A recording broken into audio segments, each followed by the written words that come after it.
Too funny. Too funny. So, yes, a song about financial literacy. Rock song. Thank you, Suno. Um, so, good morning. It's time for some morning motivation, and want to talk about something that's very near and dear to my heart. Um, so, and that is financial education, right? Um, this is the actually the foundation of my material prosperity triad, but it's just something that doesn't get taught enough. We don't really have a financial literacy class in school. Probably the closest you get are word problems in math, and nobody wants to do word problems in math. Um, but it's one of those things that is incredibly, incredibly important to having a successful life. One where you don't have to live at home. So financial literacy is so critical. And here's the deal. The way I always explain this is when we're in school, when we're young, right? You're in elementary, middle, high school. You get a report card. Every you know twice a year you get your semester grades. Every 9 weeks you get a grade, and every 4.5 weeks you get a progress report. Right? How am I doing? So you get the progress report so you can know. Oh, I need. I've got a D in math. I should do something about that. Right? And so you can correct and here's your grades. This is how you're doing. For adults, once we graduate school and college and all of that, right? For adults, we don't look at our report cards. But here's the thing, we all have report cards, right? As an adult, your report card is your financial statement, for better or worse. Now, there are other measures, don't get me wrong, I'm all about that, but I remember Jim Rohn had one of his programs that when he was talking about self improvement with kids, he goes, I always start with money, right? Now, is money the only measure? No. Is it even the most important one? Not necessarily. But here's the thing, it's easy to count. And if there are issues with your financial statement, there are probably issues in other areas of your life too. So we start with the one that's easy to count. And so I love that concept with kids. It's one of the things that I talk to my kids about, right? Um, and in fact, I would say that my youngest probably has a better performing stock portfolio than most of the adults I know. Not huge numbers, right? But he's looking at it. He bought Nvidia early. Just saying, right? Um, but it's understanding, how does money work, right? And so that's why financial education is so important. Because here's the deal: when as an adult, as I said, your adult report card is your financial statement. Now, here's the thing: how often are you looking at your report card? It should be just like school, every 4.5 weeks, so monthly progress report. Every quarter, it's a little bit more detail. Let's look at our look at our ratios, look at all of that. And then once a year, big test. How am I doing? How did I perform over the last year? Right? Because so many people, myself, have been there, where we're trying to survive. Not so much, how am I saving, all of this. And so I want you to take the time to really look at your financial education and your financial numbers, right? That's the financial statement. One, learn how to create a financial statement, profit and loss, income, right? It's where's the money coming from and where's it going, right? There are ratios that you need to know about yourself. Let's see, we got debt to income ratio. So, how much money are you paying out in debts versus how much money are you getting in, right? Pretty simple. But there have been times in my life where I wasn't watching that and I was spending more than I was earning, but it was all going on credit cards and other things where it wasn't super. I scan the card, it still works. I'm good, right? Um, and I dug myself in a pretty deep hole doing that. Um, what's our savings ratio? How much are you saving versus your gross income, right? And you know, probably the question that should come before that is, are you saving, right? And I'll do the look over the glasses thing for that one, because we all know we need to save, and it doesn't have to be huge amounts, right? Start small, right? Start putting some money away, and when it goes in savings, it doesn't come out, other than like life-threatening things. It's like my son the other day, he's 14, and he wanted, it's like, can I take some money out of my investment account for, I don't even remember what it is he wanted to buy, but it was a larger item. And I'm like, no, actually, we can figure out other ways to get you to make money, but you're not, once it goes into investing, it stays there, right? It goes into savings, it stays there. And so there are tons of different ratios that I could go through, credit utilization, your net worth, your assets to you know investment to assets to total assets. I mean, there are tons. This is not meant to be a a full treatise on all things, but what I will tell you is understand your ratios, know your report card, right? Because what you don't want to do is get to 60, 70 years old and go, oh, I should probably look at my report card. Oh dear, I have an F in investing, right? It's too late. I mean, where I am right now, if I didn't have anything, I'd be in serious trouble, right? I'm 55. I can save some, but let's be honest, 10, maybe 15 years of real productivity, in there, that in the standard world, not good. Now, starting a business, sure. Let's just say income doesn't stop just because you get older, right? But in general, for most people, our prime productivity times are, you know, 25 to 45, 55 maybe, right?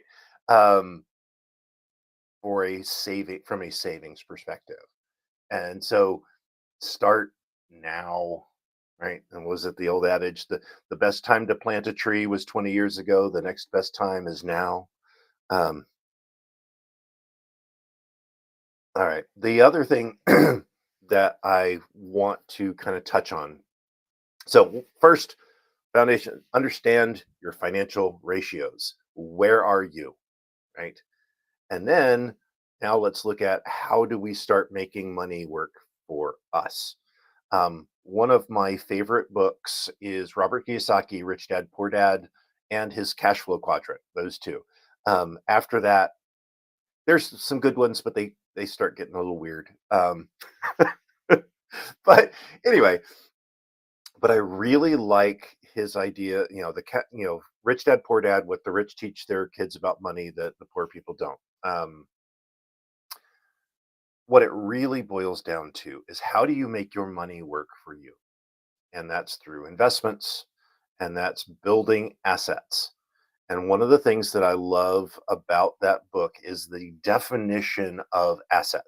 Like my house that I'm in, for the normal accounting world, this is an asset. right? It's worth more than I owe on it, right? And hopefully that's the situation for you. There's a period where that was not always the case, right? Um, but it's not an asset. An asset puts money in your pocket, and a liability takes money out.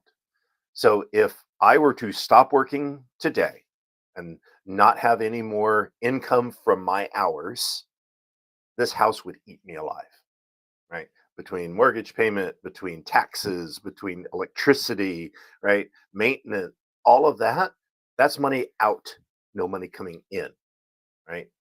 Now, I have a rental house, right? That is an asset because it's producing money for me, right? If I'm not working, it's still producing money. And so assets, I guess the easiest way, the one I like, is where if you are no longer working, assets feed you and liabilities eat you, right? And so one of the biggest challenges that I had when I first was hearing that was like, I don't, at the time, I don't have money to buy this huge rental house, right? I don't have $40,000 to invest. I don't, right? It doesn't have to be that. Find a way to have money coming in, whether it's, buying a stock that produces dividends. Is it right now, money market accounts are very good. They're producing like 5%. Okay. That's assets. That's that it's feeding you, right? If you stop working, that's going to keep producing money.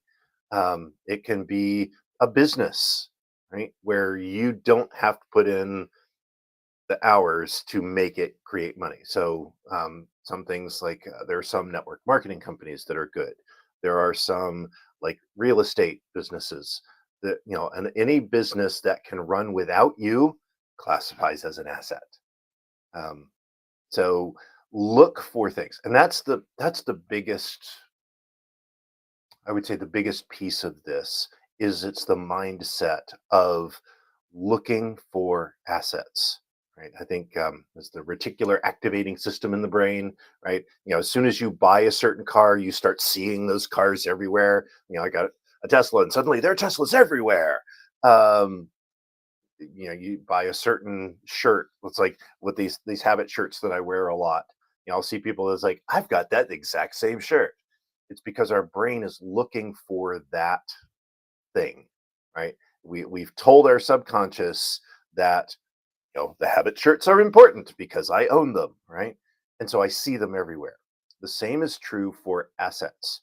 If you are looking for how can I, even small things, create income, create assets, you will start to see them pop up. Another way to train your brain is by reading books. There's a good one that I have on my bookshelf. Tony Robbins' Money Master the Game. It's a good read, and there are fun ways too. One of the things that I like is the cash flow game. This is actually Robert Kiyosaki wrote Rich Dad Poor Dad to sell this game. That was his whole thing. Um, but it's how do you get out of the rat race? The whole idea of it is creating assets. Right? That's the purpose of that game. Which I'm going to start. I'm going to try to start a group um, to play that. So if you're local to me, let's connect. I'm thinking of doing a group to get together to play that game. But that's an aside. So be on the lookout for assets. How do I create income in my world? Right. And then the last piece that I will leave you with is, what is your mindset on money? What do you what's your financial identity around, right? Uh, there are many of us that have a stigma around money, right? Uh, I can remember many times my parents and grandparents and other people kind of railing against the rich. And, I don't want to get into a big philosophical thing because there are definitely some challenges with our current what I call Darwinistic capitalism system. Um, but at the same time, money is not an evil thing, right? And it's not a bad thing.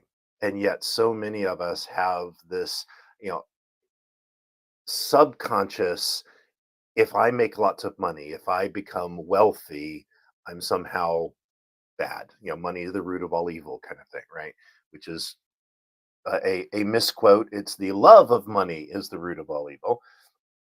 But what is your relationship with money?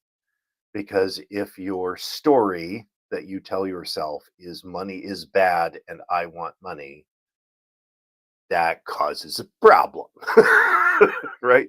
And you will like start to achieve some and then somehow it gets sabotaged and things happen. The universe, we keep ourselves in balance. So really take time to look at what is your relationship with money, how do you feel about it, right? And just be in tune with that. Okay. So financial intelligence is very, very, very important in today's world. So, I hope this has helped you get a little bit closer to figuring out your financial world.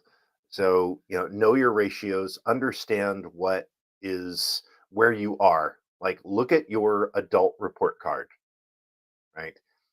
Figure out a way to create assets and accumulate true assets and understand what is your relationship with money and do those three things and that will absolutely move you towards living your life to the third power. So um yeah. Now if you want to know more kind of stuff like this, one of the things that, as you can see scrolling along the bottom here is, I'm looking for people to help me get started my roundtable program, right? I've done a very soft launch, just saying it's there, because I've got a lot of the trainings that I need to do, and I want people to be part of that can help found the round table, right? To be live on the trainings that I'm doing, stuff like this, right? Where I go deep into each of the different areas of my triad system, going into setting goals, creating our purpose, right? All of those pieces that are going to be part of the permanent community and membership site. I want to do it live. I don't want to just sit here and talk to the camera by myself.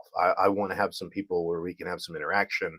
So if you're interested in something like that, you can go to the link there, and join the roundtable, and we will be starting that up next week. So it's going to be fun. It's going to be fun. So if you are interested in being more and being a knight of the round table, join me. Let's have some fun. All right. So that's enough for today. Um, hope everybody has a great day. Look at your adult report card. It's important. And until then, keep living your life to the third power, and we shall talk tomorrow.